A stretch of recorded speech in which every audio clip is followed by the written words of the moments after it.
Hillel Hazaken, Hillel l'Ancien, a vécu un siècle avant la destruction du temple. Il a été le leader, le chef du Sanhédrin.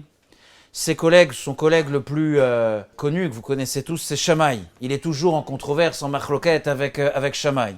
Les deux vont donner naissance à deux écoles, Beth Shammai et Beth Hillel. Très bien.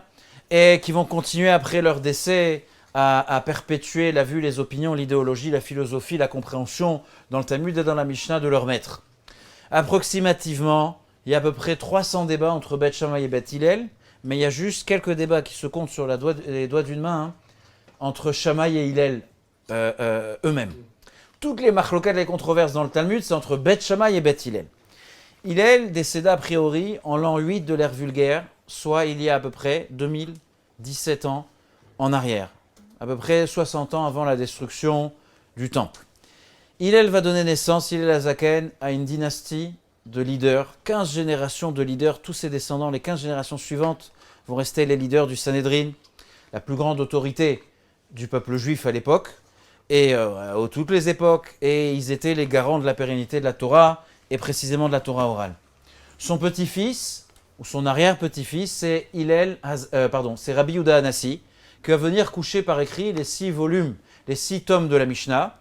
Et le petit-fils de Rabbi Yehuda Hanassi est celui qu'on appelle Hillel Nessia, il porte le nom de son arrière-arrière-arrière-grand-père, qui va venir instaurer et fixer le calendrier tel qu'on l'a aujourd'hui. Aujourd'hui, on sait qu'on ne peut pas avoir de surprise, on sait qu'on va avoir Pessah tel jour et pas tel jour, pareil, etc. pour toutes les autres fêtes. On est dans une situation où Hillel est contre l'avis des autres sages. Mais ce qui est intéressant, c'est que souvent dans l'année, on dit qu'il y a une machloka, une controverse. Donc pour sortir, être quitte de tous les avis, pour ne pas rentrer dans un problème, une complexité, on va faire comme ça et comme ça. Comme ça, on est sûr de tout faire. Mais on ne fait jamais de déclaration.